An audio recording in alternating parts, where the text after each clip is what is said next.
Kenpachi, a name that represents strength and shakes the very foundation of Soul Society through fear. And with a guy like Zaraki who loved fighting even in his younger days, it was inevitable that he would earn that name. But even despite his unbelievable strength and recognition that comes with the name Kenpachi, he always seemed like he held himself back from reaching his true potential as a Soul Reaper. Even though he was strong enough to be named captain of the 11th Division, he was unable to use his Zanpakuto's Shikai or Bankai, let alone be able to hear its voice, unlike the rest of the captains. With seeds being planted as early as Soul Society arc in regards to Kenpachi's full potential, what is Kenpachi's journey on becoming Soul Society's strongest Soul Reaper and one of the strongest characters in all of Bleach?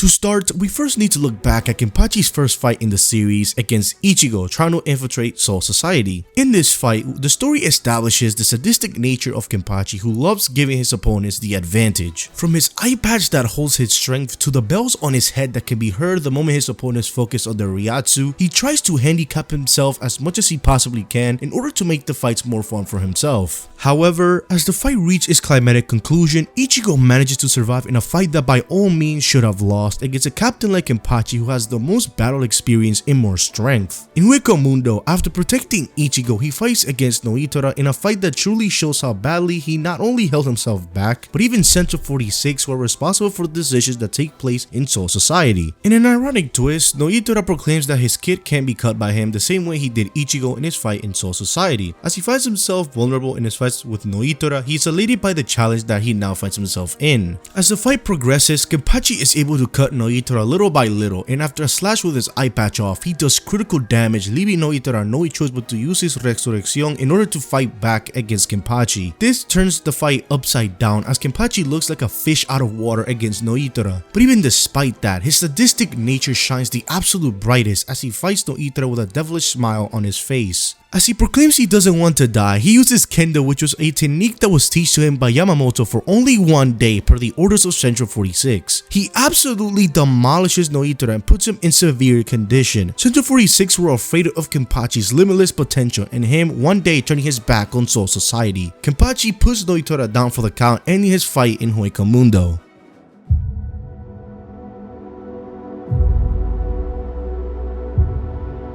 The 1000-year Blood War arc is where the seeds of Kenpachi Zaraki's character begin to sprout as we find the root source of his internal conflict with not only his fluctuating strength against his opponents but also his Zanpakuto. Kenpachi tries to go against Yhwach in the first invasion after taking down 3 Stern Ritters in brutal and horrific fashion but fails miserably. He is saved by an enraged Yamamoto who later tragically passes away thanks to Yhwach's clever scheme. This heart-crushing defeat by the Quincy's pushes Central 46 and now new head captain Chunsui to have Unohana Yachiru, the first Kenpachi and once one of the worst villains in Soul Society, train him in the battle that would have one of them die by the very end in the deepest level of Soul Society's jail, Muken. In this fight, we see Unohana overwhelm Kenpachi as he gets frustrated at her underhanded tricks, and she's nothing like the woman he used to look up to as she tells him who admires their enemy in the midst of battle. Unohana puts Kenpachi against the wall, swordless, as he says that nothing he swinged on was different, and when he fought her for the first time ever, he felt the thrill of battle. He wanted to be able to fight like her and proceeds to cry from the thought of not being able to defeat her. She stabs him in the neck but suddenly goes back to the initial sword clash as Unohana asks if there is something wrong.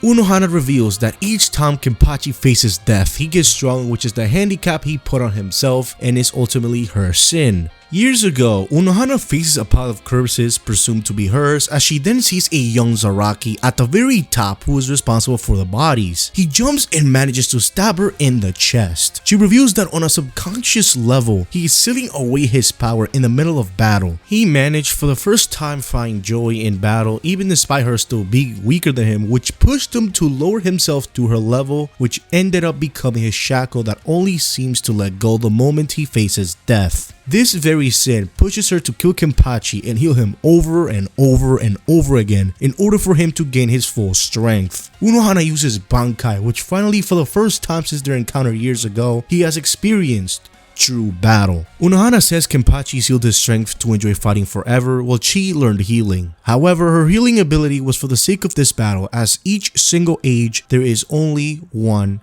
Kenpachi. As Kid Zaraki is on the ground, Unohana claims that he is the one who should bear the name of Kenpachi. She bids farewell as Kenpachi deals the killing blow. Kenpachi asks if it's truly over as he screams, begging her not to die. She says that there is no reason for despair as he has an enemy worthy of his strength and allies he can now face as equals alongside a precious partner who has awakened. He hears his name from someone as the voice says that he finally is able to hear. It says that they have been by his side longer and closer than anyone watching over him as we get a shot of the sword saying its name to Kenpachi.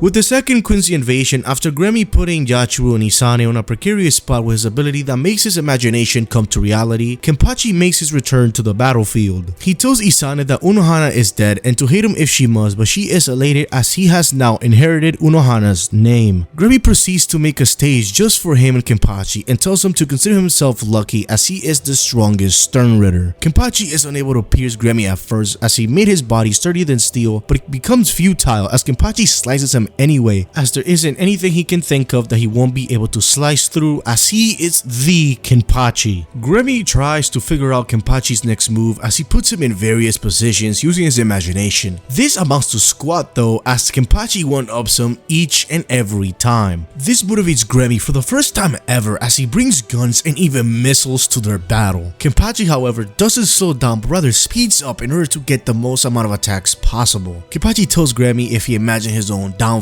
which brings Grammy back into the fight. He suddenly makes a doppelganger and says that his power has now doubled as a meteor comes down the transformed Serete. This shocks everyone in the war as the meteor will obliterate everyone except Grammy if it falls. Kenpachi is overjoyed as he rushes at the meteor, and as he says the name Nozarashi, he completely demolishes it as we get a look at Kenpachi's Shikai for the first time ever. Kenpachi's Shikai, being a massive cleaver, puts into perspective the newfound strength Kenpachi has acquired from his battle against Unohana. Grammy tries his best to put down Kenpachi as he puts him in a void of space, but he still manages to not only get out but also kill Grammy's doppelganger. Put against the wall, Grammy decides to imagine himself to be stronger than Kenpachi. Unfortunately for him, it backfires immensely as his body was unable to handle the adjustment of his muscles, which marks his defeat. Suddenly, Jachu disappears from the battlefield, unable to be found.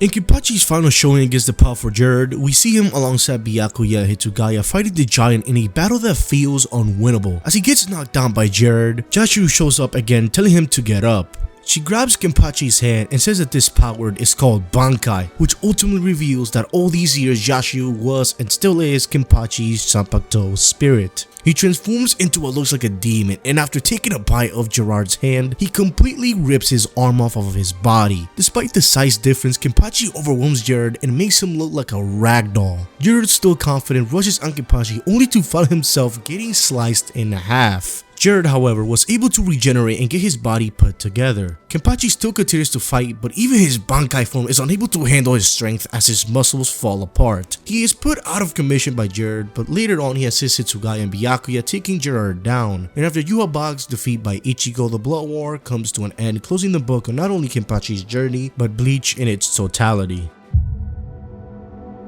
To say that Kenpachi is probably one of my favorite characters in the series at this point shouldn't be that much of a crazy take. Despite the very simplistic journey that Kenpachi has as a side character in the series, the amount of payoff that Kenpachi's character received in regards to his conflict with strength is generally some of, if not the most satisfying to see. And despite the many hiccups that Thousand Year Blood War has, at least in the manga, it still managed to deliver what is in my mind a fantastic character conclusion, and I can only hope that the anime can give his Bankai moment justice and even end it on a stronger note. But enough about my opinion. What are you guys' thoughts on Kenpachi as a character? What moments of his character do you enjoy, canon or even filler? Leave all of your thoughts down in the comment section down below. If you enjoyed this video, hit the like as well as subscribe to the channel. I would greatly appreciate it. Here are 2 videos I recommend you watch, and with that, hope you guys have a wonderful rest of the day wherever you are. See you guys next time.